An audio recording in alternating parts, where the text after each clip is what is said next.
est tombé comme une foudre. Alain Moloto est décédé. Alain Moloto a quitté la terre des hommes. C'était le vendredi 2 août dans les après-midi.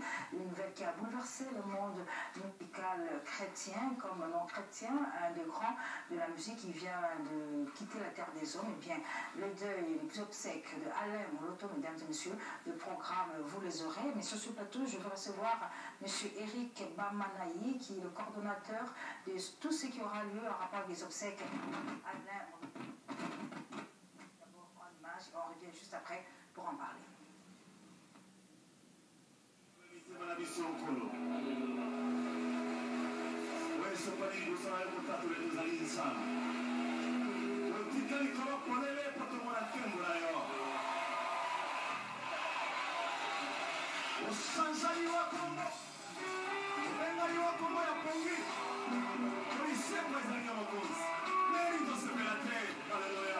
Le monde musical chrétien congolais est en deuil avec la disparition ce vendredi 2 août de l'artiste et musicien chrétien Alain Moloto, décédé à Kinshasa de suite d'une longue maladie.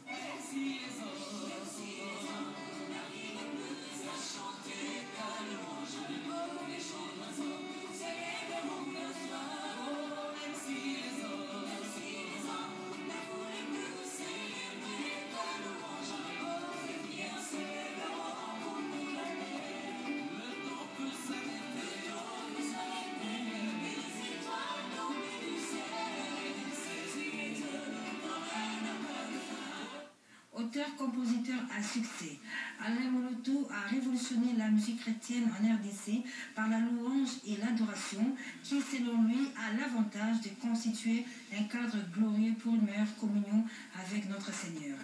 Alain Moloto est né à Kisangani en 1961. Il est licencié en marketing culturel et doctorant en droits humains de la chaire de l'UNESCO.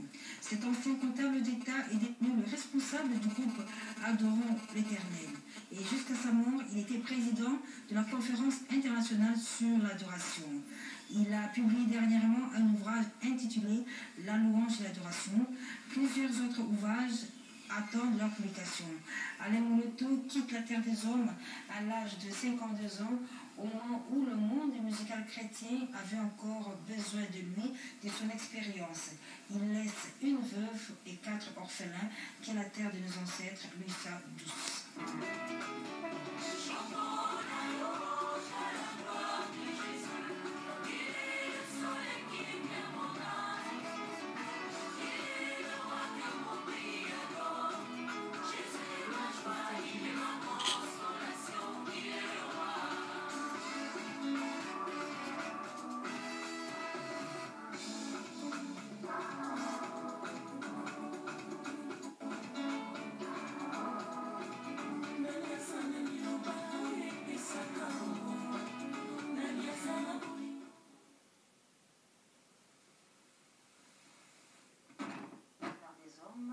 Le monde musical est en deuil. Les obsèques, mesdames et messieurs, vont être la dimension de ce grand de la musique qui vient de quitter la terre des hommes, le Congo musical. Je reçois M. Eric Bamanaï, qui est en fait le coordonnateur d'Eden, c'est la structure. Il y a quelques temps, les effets de ce travail, vous connaissez. Monsieur...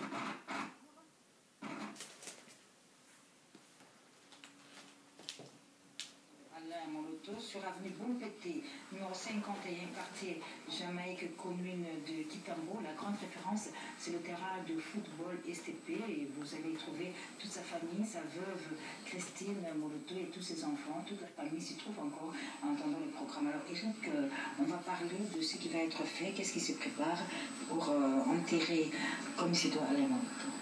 Merci beaucoup, Mamie Léla, pour la parole. Nous voulons d'abord informer à toute la famille chrétienne, en particulier la famille congolaise en général, ceux qui aiment bien Papa Alain Moloto, l'illustre disparu qui nous a laissé, que Papa Alain est parti, c'est vrai, mais il avait autour de lui des amis, des collaborateurs qui étaient en train de travailler avec lui.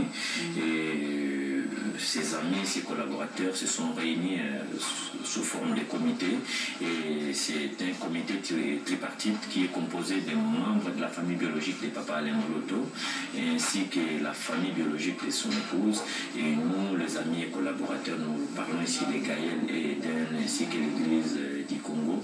Nous sommes en train de travailler un peu dans ce sens-là pour pouvoir lui rendre les obsèques dignes de son nom,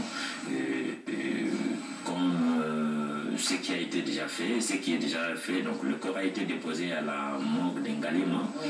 Et la veillée mortuaire est en train d'être observée en sa résidence sur l'avenue Bompété numéro 51, quartier Jamaïque, dans la commune de Kintam. Oui, Eric, on nous appelle un peu de partout, de Gabon, de Bruxelles, de Paris.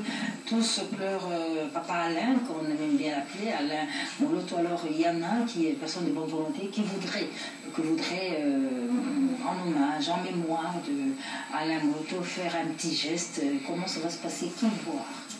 Bon. En passant, nous allons d'abord signaler que Papa Alain Moloto de son vivant s'est fait un homme très discipliné et organisé. Alors nous pensons que pour honorer sa mémoire, nous ne devons pas nous lancer dans des comportements du genre à les déshonorer. Donc nous demandons et nous voulons ici informer à tout le monde qu'il y a un comité qui est déjà mis sur pied, et ce comité est en train de travailler. Nous sommes en train d'évoluer. Nous avons lancé hier, nous sommes passés sur différentes chaînes de télé pour informer d'abord sur le programme provisoire qu'on a arrêté. Donc le corps sort le vendredi, et c'est vendredi. C'est un programme provisoire. Nous allons enterrer les samedis prochains. Mais dans l'entretemps, nous avons, pour nous éviter les désordres, on a ouvert un compte. C'est un compte spécial dont le numéro de compte c'est les 12 01 48 et 58, je répète, 12 01 58 46. La banque? Je n'ai pas encore terminé. Ah, oui. Parce que le chiffre, ça sera compliqué de retenir, mais la banque... Non, mais j'ai ça en tête. La banque Tembe. Ok, d'accord. L'intitulé de compte, c'est Bamana et Dike Eric. Très bien. Voilà. Donc, si les gens veulent retenir le numéro, je peux les répéter. 12 01 58 46 69 50 057. Voilà. C'est Eric Bamanaï, nous vous remercions. Nous rappelons que vous êtes coordonnateur d'Eden, et entre-temps, vous faites partie du comité qui prépare, organise les obsèques de ce patrimoine national qui vient de nous quitter, Alain Moloto, qui, je le rappelle, est né à Kisangani le 27 juillet 1961. Il est originaire de la province de l'Équateur, du territoire de Bonambo, licencié, comme nous l'avons dit, en marketing, et là, il est patron du groupe Adorons l'éternel Gaël, et paix à son âme. Le Congo musical, évidemment, va rendre un hommage mérité à cet homme que tous reconnaissent sa valeur musicale, sa valeur culturelle. Je rappelle donc, Alain Moloto est décédé à Kinshasa le vendredi de août, et de l'Afrique du Sud, il se trouve Antoine Katoto, très effondré, présente ses condoléances à maman Christine Moloto, sa veuve, ainsi à toute la famille musicale chrétienne. Et on va répartir évidemment